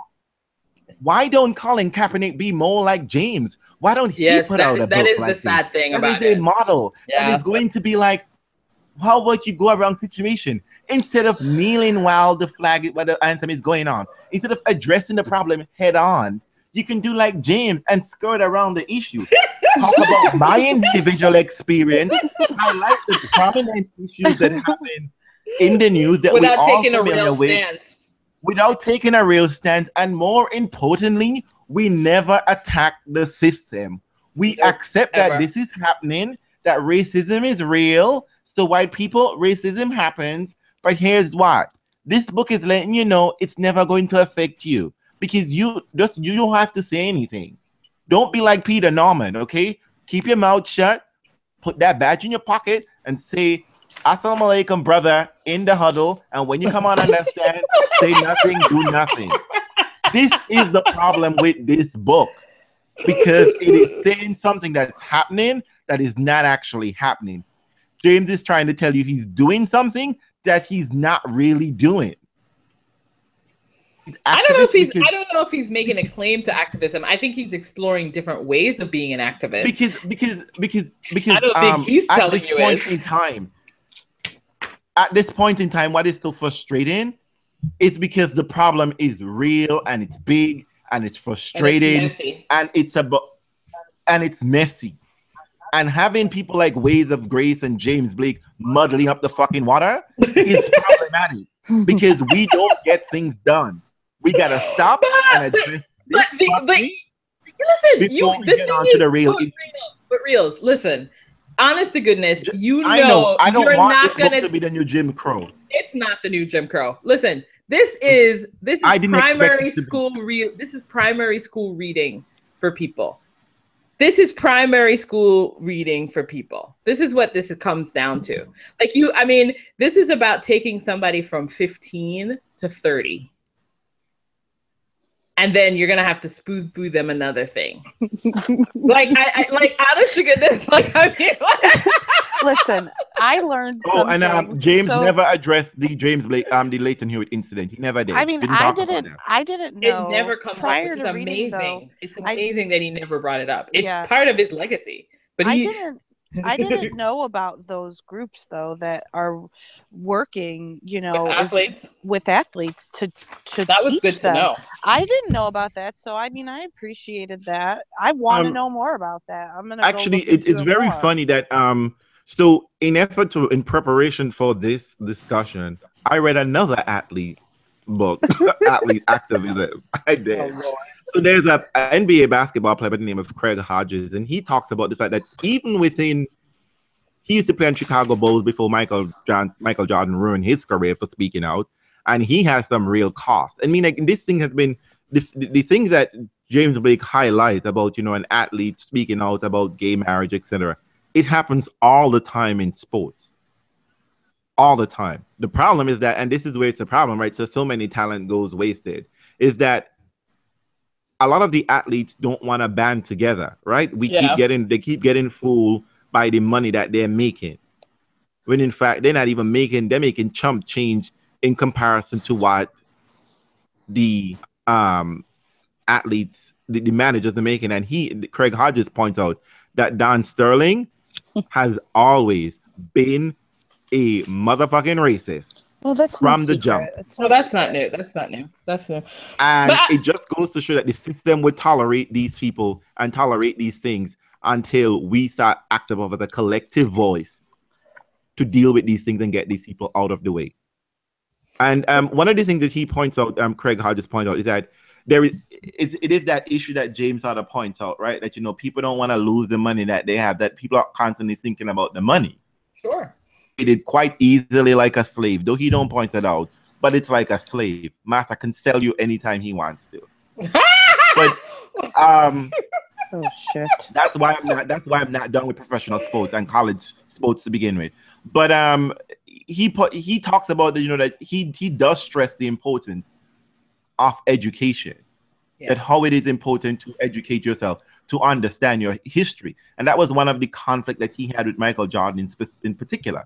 Is that, dude, you're not even the best basketball player, but you're a hard worker. You're the greatest basketball player in the NBA nonetheless. There are many people out there. You just realize how fortunate you are to get this opportunity. But y'all don't seem to understand the concept of what's actually happening here in professional sports. And that you don't need to be all like Colin Kaepernick and rah, rah, rah, but you can be as a group collectively within the organization and get real things done. But they choose not to do this because the money is there. And, pussy power works is always high commodity. So everybody's chasing that. And then in the end, what happens is that they get thrown out and wasted and used. And they're just another sad story. Look at Scottie Pippen, who he talks about, didn't even want to help in anything. And guess what? Scottie Pippen is broke as a joke right about now. And there are things that we can do address this issue. Yeah, sorry, go back. I mean, can we get back to the book? I mean, I think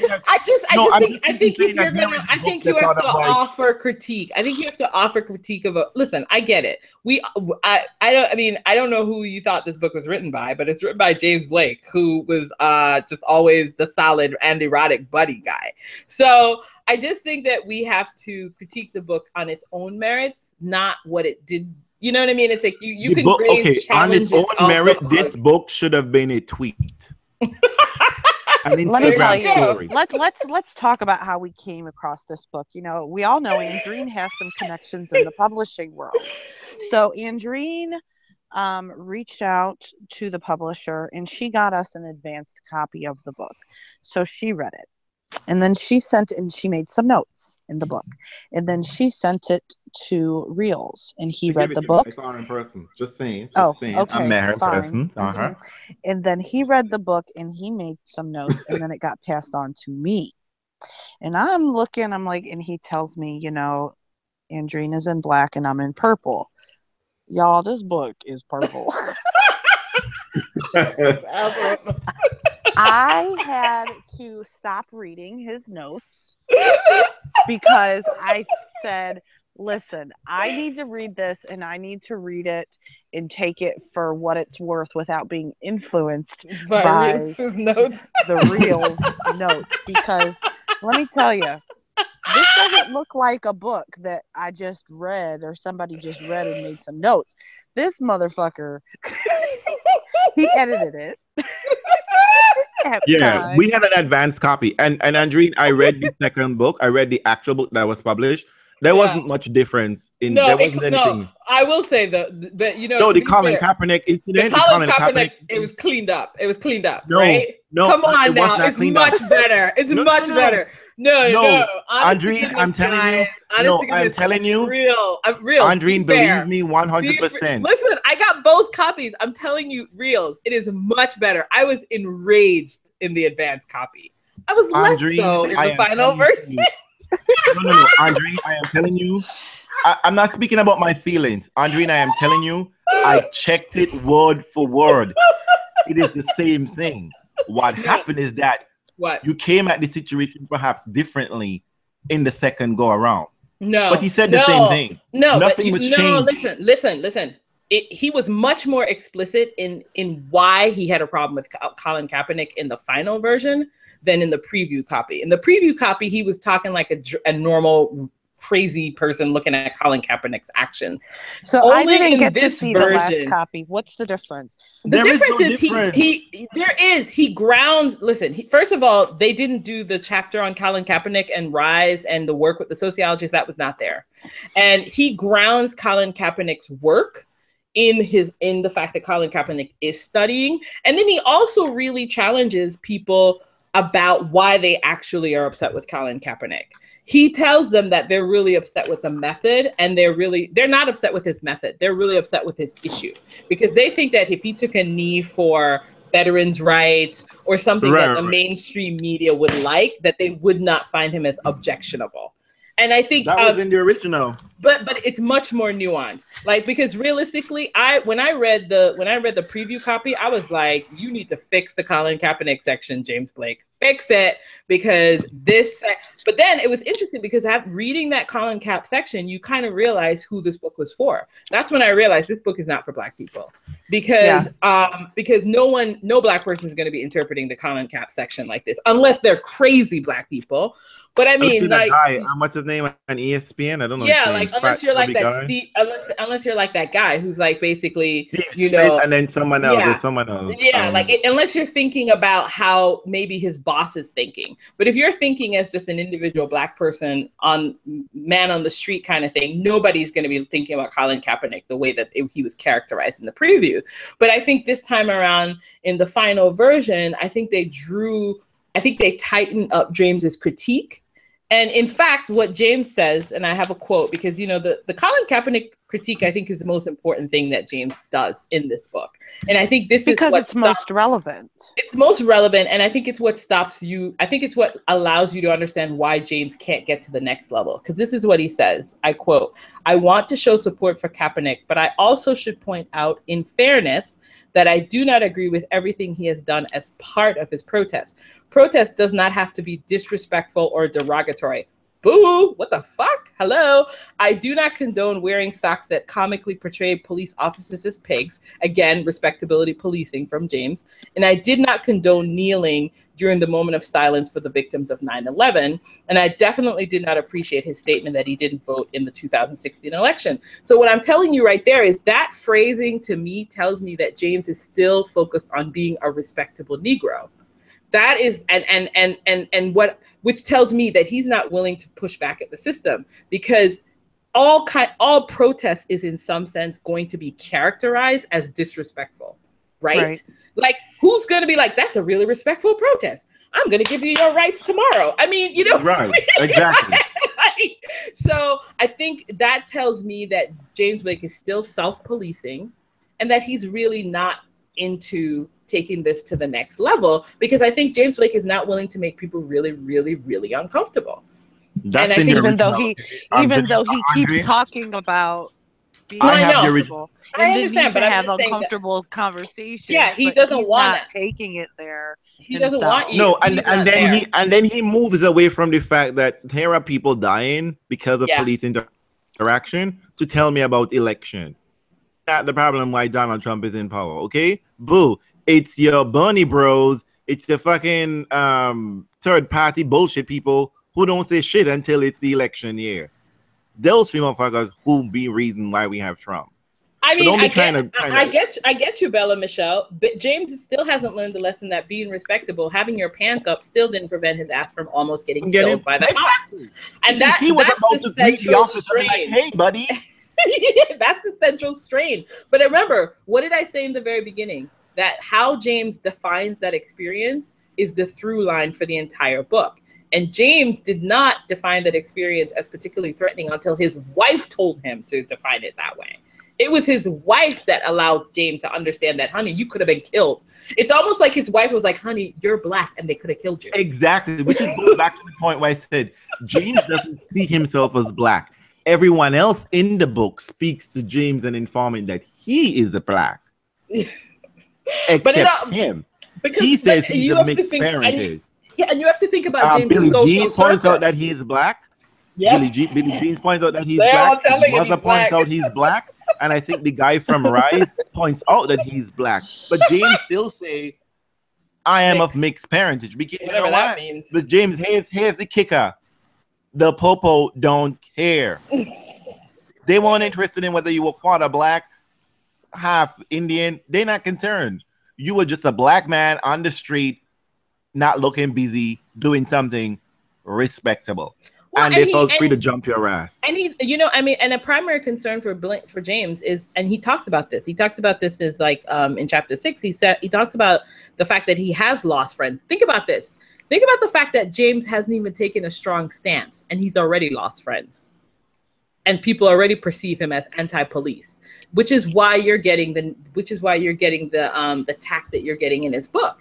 I mean, this is a person, you must look at his social group. And I mean, I won't judge it, but I dare say I don't think James's social group is 75% black. And so you have to think that his social group was all white bros. All white bros. Potentially, while he was playing tennis. Potentially Bernie Bros. And so, you know, what James is trying to do is straddle a line. He's trying to make people comfortable about an uncomfortable topic. And I think that's really impossible. And so James, I think that's why his book ends up being, unfortunately, too safe to be particularly useful. Trash. And Yes, Realz did write "This is trash" in the notes. He said that. Yes, I did read that. I guess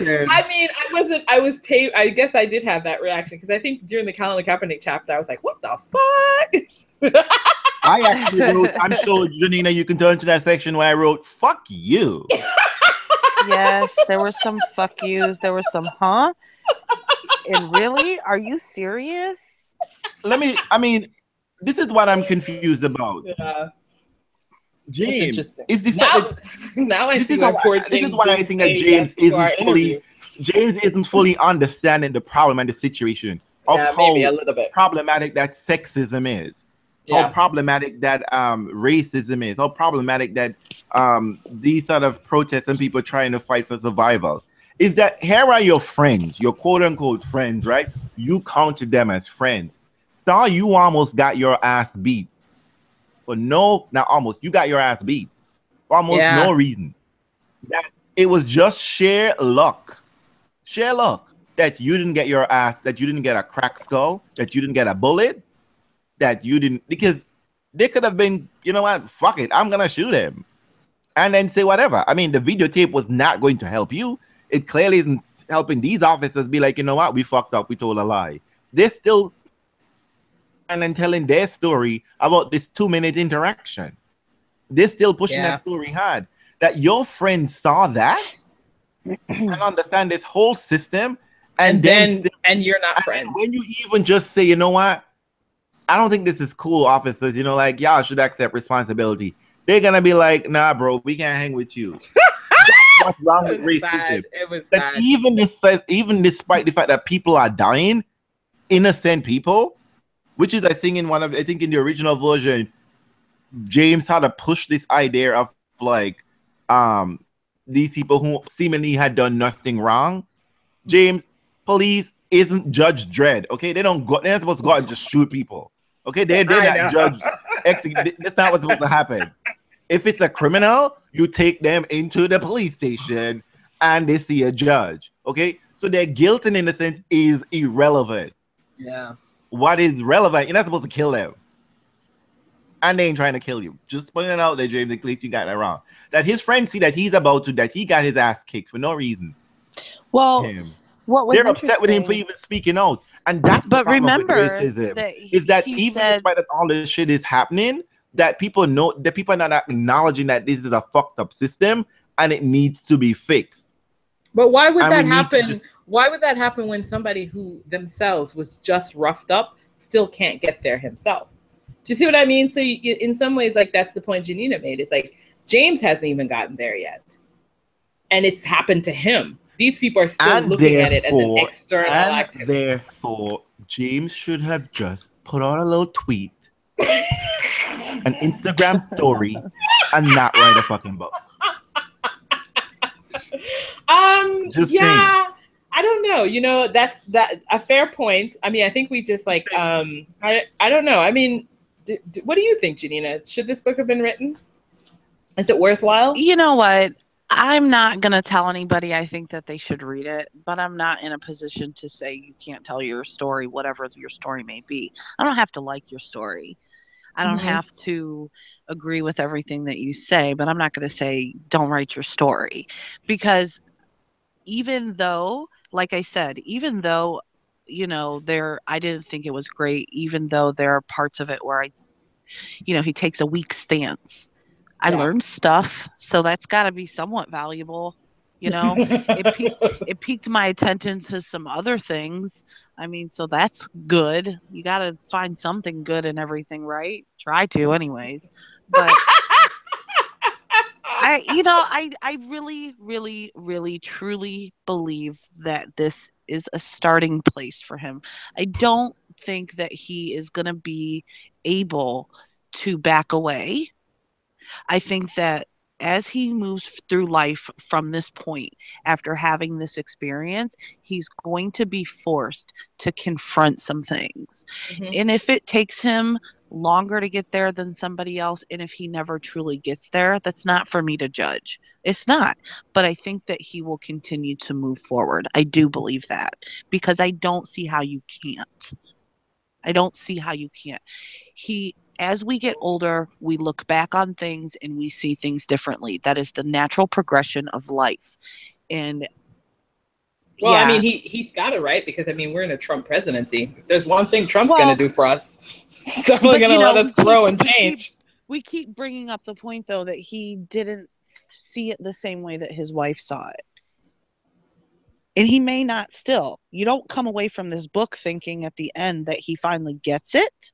You don't come away feeling like that. But I just cannot fathom how he won't get it someday. You're hopeful. Hope springs eternal. Unfortunately, I mean, because the problem is that if James hasn't got it yet, I don't think he's ever going to get it. And I don't think he really wants to get it. At my most cynical point reviewing this book, I think, you know what, James put out this book and put his face prominently on this book, so police would never have to confuse him with anybody else. You know what? They'd be like, this is James Blake. One thing that but listen, you know what's interesting that I thought for sure one of you would bring up that you didn't. What? He talks about how he tried to use his celebrity to get out of that situation and it didn't work. It did work, because that's how the guy let him go. Didn't. Well, but the whole like, do you know who I am kind of thing? Yes. Do you know who I am? This is who I am. I'm a tennis player. I'm on my way to the U.S. Open. The guy was like, I don't give a shit who you are, honey. You look like this dude. But I think, that's what I'm saying. That the guy, but then eventually that's what gets him away, because the guy was able to Google him. And the guy was like, is this you? Like, oh my God, yeah. It's like, oh, let you go. Because, and he said he thinks one of the officers recognized him. But his first go-to thing was, "Don't you know who I am?" I mean, he tried it, yeah. It wasn't. Damn, boo! You're on the E list, boo boo. You're on the E list. It wasn't that I didn't do it. You've got the wrong person. It was, don't you know who I am? Why are you treating me like this? Well, and that that's a signature thing. And I think that's why I think this is the thing. When James Blake was watching TV news and he saw all those things happening to people all over the US, he did not think that he was the type of Black person, which is why respectability politics works so well. And this is why he's using ways of grace. Because remember, he thinks there are graceful ways for you to protest police brutality. And he wants to demonstrate it here. And that's why the book has its name, right? But that's where, yeah. He says, but what the book is actually doing is that if you are thinking about being an activist, here is what you might consider you'd like to do. You're about to lose some cash. Again, I am not an athlete right anymore, and I never took any activist stand, and I'm still thinking things through. But if you want to do this, boo, here's what you want to consider. Money that you be leaving on the table. Money that you're leaving on the table, money that you're leaving on the table. Oh my God, stop. And I mean, so I think about that. And then you want to do some research. Title.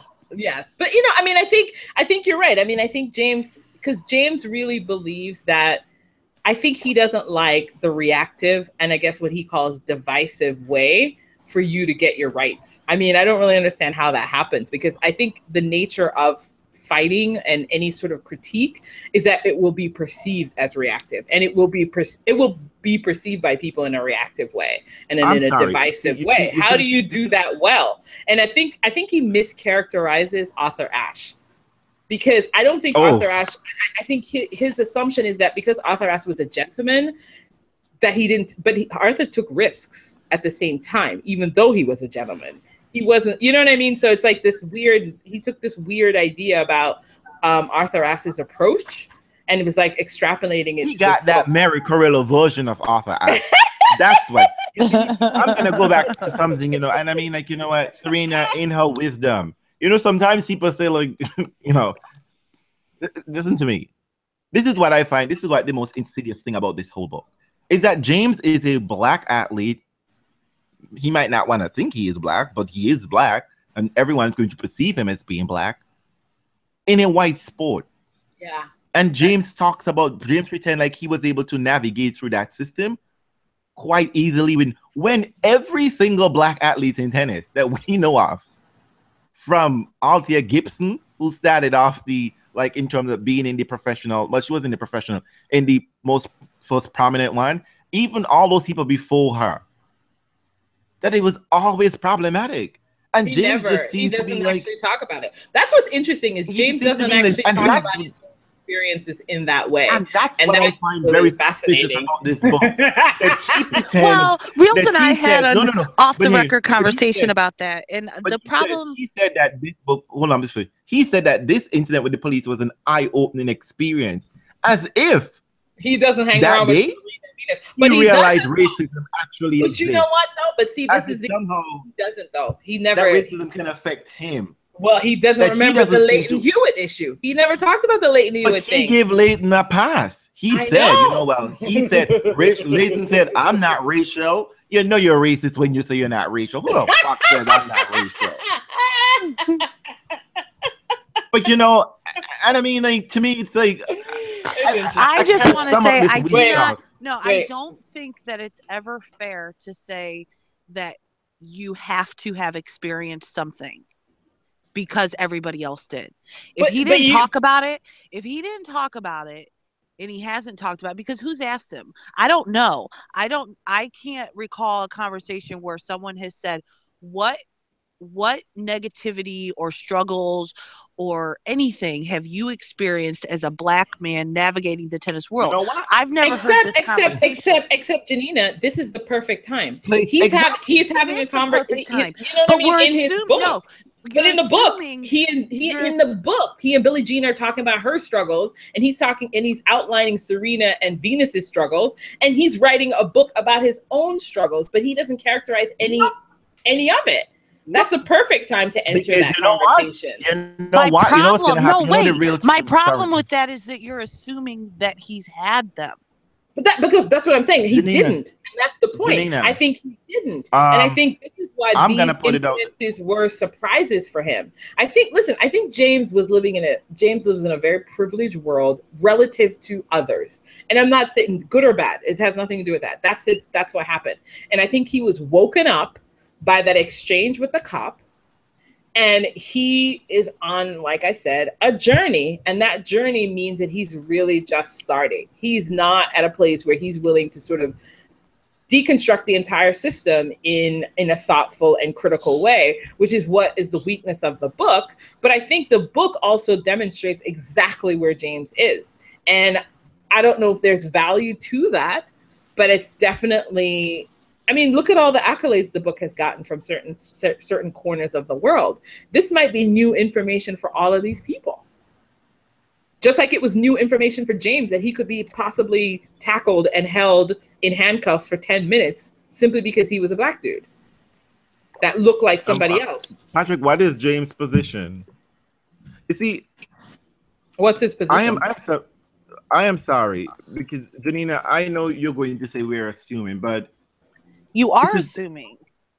But I'm telling you, it's one of those assumptions that I know that it's not an assumption. It is a fact. You don't know that, though. You don't know that. Janina, there has never been a time when a person of color has ever entered any white space and a white person or a group of white person hasn't acknowledged, hasn't let them know in a negative fashion that you are not one of us. It has never happened. Anyway, even when it's part of the team. But you see what? It could happen, but what if it happened and you don't designate it that way? Because it happened with him on court for all of us to see, and he did not take it that way. Do you see what I mean? So it might have happened, but he didn't interpret it that way. He didn't. I think what he said, I'm going to give him the benefit and I'm the sure doubt. I'm sure he did that many times over. Because you could do that. You could be in spaces where you might not assume it had to do with that reason. And I think that James has done that quite often, I would assume, because that the nature of the way he's written and talked about the experiences in the book. Because it was a wake-up call for him. And herein lies my problem with James, because what I'm seeing here is fluff. It's not real. Because, listen to me. I mean, historically, I'm telling you, fair enough. Every single black athlete, I'm telling you, even he mentions a woman in here, Babe Zetrix Zahara, who was at the 1936 Olympics and the 1932 Olympics, Los Angeles. She touted throughout women history. She played golf, she played track, and she had to fight through men, oppression, and whatever. And you know what? Little Babe was a little old racist. Because when two black female athletes went on the American team, she petitioned and made sure they didn't get on when they were 1930. She found these women while they were sleeping and threw cold water on them. She specifically. So don't tell me that James is up as some young black kid, though he sees himself as being mixed, which is right, but not necessarily black, that someone isn't going to remind him. I mean, we just see John Isner, Ryan Harrison. You think they're just they must some aberration out of nowhere? They're not aberrations, but I think they are following a strong line. I think what is happening is that he doesn't do it. He doesn't acknowledge it in that way. He hasn't. I'm afraid what I think is possibly going to happen if James were to tell us the real truth. Yes, Babe was a racist, and it is so. Remember, she's just promoting white girl feminism, right? White girl feminism is all about white women empowerment, but not black women and women of color empowerment. So that might be not necessarily racist, but just white girl feminism, if you want to put it that way. But what is probably going to happen is if James really spilled the tea, is that he's going to be shut out of a community that he is currently profiting from, because he's back in this situation. He said that. He said that he's lost friends. Yes, and he's back working in the tennis community. Now, if James is supposed to come out and be like, well, I wasn't getting a real set of funding like Andy Roddick was, even though we were on the same level or something along those lines, he's going to say, well, Taylor Dent was making more money and this motherfucker is always injured. If he were to say something like that, Patrick McEnroe called me a nigger once, and he's just like, "Oh, what's up, my nigger?" And he's like, "It's just a joke." That didn't happen. That never happened. That never happened. I'm just saying an example. And we all know. I just want to make sure we are all clear. Let us not pretend. Let us not pretend that microaggression is not a real thing. Microaggression is a real thing, Realz. It is a real thing, but you don't get to say that it's happened. Define it. People don't always define it.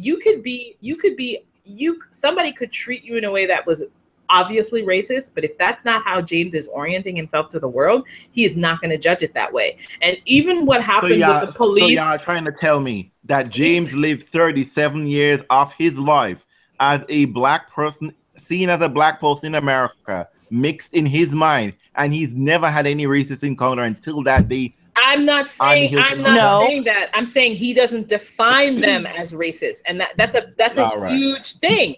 He may very well have had those encounters, but how you define an encounter is almost as important as the encounter itself. Do you know what I mean? Like some women have had interactions with men and they don't deem it sexist until they don't. They're like, oh, that's just men. So it's all about the definition of it. I think James may very well have experienced many interactions and may have called it something, oh, this person's just mean, or this person's an individual. This is the same man who doesn't think that there's a systemic issue with police brutality. He thinks it's a couple of bad apples. How do you think he's going to interpret situations that he encounters in other parts of the world or other parts of his life? Is he going to look at it and go, oh, this is a systemic issue? Or is he going to look at it and go, this is one lone individual who's an asshole or this or that or what have you? I mean, I think you have to allow for that to be happening. And if you are going to judge any part of James's experiences by the book, I think the book already tells you that. It doesn't go very far. So why would you assume that he would be going further even in his personal life? And if he was, why we go back to my original point. Then you have a more cynical take on this book, which is that he's lying. After my initial reading of this book, what did I write? Okay. We're at the end. Sure. We're very good. This book should have been an essay with much more focus and proper stats as well as relevant details. A fully functioning thesis would have been easier to spot and add merit to this quote-unquote work. In fact, since James Blake points are so trash/basic, it should have just been either a few tweets or, like I said earlier, Instagram story. Well, that about wraps that up, doesn't it? Because, I mean, all in all, though we haven't said it very clear, this book generally lacked a central thesis and a real focus. We were all over the place. All over the fucking place. Well, and many times you were like, well, why are we talking about this? His thesis was, I wanted to bring light to stories of activism, advocacy, and courage, even if they faced personal, societal, financial backlash. That was it. It was not, and it attempted to do a sprawling look from the 1800s all the way up until Kaepernick. It was a difficult task. It was not necessary for him to do that, and I think he did a poor job of that. I think it would have been better if he had focused on his central challenge that happened with him around police brutality, and then focus on his own learning and his own journey around that and what that could mean, and then talk about the Colin Kaepernick. Because you know what's so sad about this? James Blake interviews people. He interviews people, and my biggest thing is, you are talking about this issue and you didn't interview Colin Kaepernick? Yep. You interview Billie Jean King, you interview Chris Clue, you interview the Ross Initiative, and Colin Kaepernick. I just assumed he couldn't get to him. Please. I mean, it's all you had to do was not that he couldn't get to him. I would have made a call my guess was that in my mind. I mean, he could have got Colin Kaepernick. Colin Kaepernick didn't want to talk to him. I mean, maybe, but I was like, damn, that would have been an interesting exploration. Because to be honest, what's so striking to me is that in some ways they're on similar journeys, which is Colin Kaepernick is calling this a journey. And you're thinking to yourself, well, I think he would have had a conversation with you, because apparently Colin Kaepernick's having conversations with lots of people. Everybody, like he's so hungry to know. And so I found it fascinating that he did not have an interview with Kaepernick. Because I think that is such a, given what he's experienced, and then Kaepernick's protesting, you're like, put those two together, babe. That would have required work. But that would have required real work. And I tell you something, it's because Kaepernick didn't want to be aligned. I'm Kaepernick thinking, probably. Yep. That's didn't what I'm want to thinking. combine with this version. I think James probably wanted it, and Kaepernick took a pass. Oh, which I also think that maybe he may have had a conversation with Kaepernick, and Kaepernick said something, and then he didn't really want to deal with that situation. But I tell you something rather subtle and interesting about this book. Probably didn't want to is that he talks about is that his whole accidental activism was trashed when he talked about Qureshi and Ram. Yeah, I think it was. Yeah, when he talked about they formed a friendship and they're playing whatever. When the Pakistani guy said, you know what, I ask about him when I see the other Israeli players. Motherfucker, if he's your friend, you don't need to talk to somebody to get to know how he's doing. Plus also, Assam said something I thought was so weird. He's like, we should not mix politics, religion, color, or race with sports. I was like, honey, that's all sports is. Exactly. Particularly in your country. So I was like, so I mean, again, it's like these people really, they just want to do what they do, and they are without any of the fuss and make their money. Without the fuss. And but unfortunately, that's not how the real life works. Yeah. And James, we don't necessarily no one is really looking for athletes to be the forefront of any of these issues or anything like that. Like you pointed out, they just have a more visible platform. Yeah. But there are people out there who are doing the real work. And probably should be writing this book. And that's who we should be writing this book about, and finding those people doing the research. Because at the end of the day, Colin Kaepernick is only one person, but there are people who are doing the work every single day. And don't you dare say shit about Colin Kaepernick, because I don't even think you motherfucker voted anyway. You probably voted for Trump. Get the fuck out of here. All right. About voting issues. Get out of here. Wrap it up. But anyway, thank you all for listening. I hope you enjoyed it. I have a book. I mean, you've just savaged the book, Realz. But I do have a book. And we talked about how we were going to give this book away. Realz, how would you like this book? If you are curious and you don't really want to pay for this book, I have one that you can get. I will be happy to mail it to you however Realz would like this to be given away. What would you like us to do? Yes, to Janina, this is the man. I think, for those of you who are listening and whatever, and some of you who have read it, I don't want to say, if you're interested in getting the book, you can just say, yes, I'm interested in being in the running to get in the book in the comment section. You must comment, not tweet us. And we'll do the same thing. We'll do the same thing we've done in the past. An iTunes review. An iTunes and also, I think you should probably, give some feedback if you're listening to, and show that you have actually listened to the podcast. Give us some feedback as to whether you think we are I'm being harsh, too savage or too harsh. And no, Nigel, I won't be using that book on my barbecue because I don't want any shitty words to get on any of my chicken. Well, actually, there's a controversial question. I think you and Janina disagreed about this, so I'd like other people to key in. What was the do you think that James Blake has ever had a off-putting racialized experience in tennis? And how do you think he interpreted it? Realz thinks for sure it happened. Janina is like, you can't put that on him. What do you all think? So that is the question. I'll put that question in the bottom when I upload it up to I'm curious. Podbean, etc. Patrick Granville is like, hell yes, he has. But Patrick, that's not gonna qualify you for the book. You gotta put something much more substantial. Do better. And do better, okay? And give us some feedback on the podcast, because I'm actually looking forward to this special podcast. It's always fun when we get to FYI, we did invite James. Oh, of course. Yes. Of course. I wrote a lovely letter asking James to come on our podcast and talk about his book. Never heard from. So, but it's okay. I'm sure after listening to this podcast, he's gonna come on now. I'm ready for Realz. Okay. Debbie said, I'm sure that he has had experiences and chooses not to deal with it in the interest of being positive. Yeah. Like I said, everyone keep expecting the victims of racism and all these isms to turn the other cheek. Yeah. But we keep on end up dying.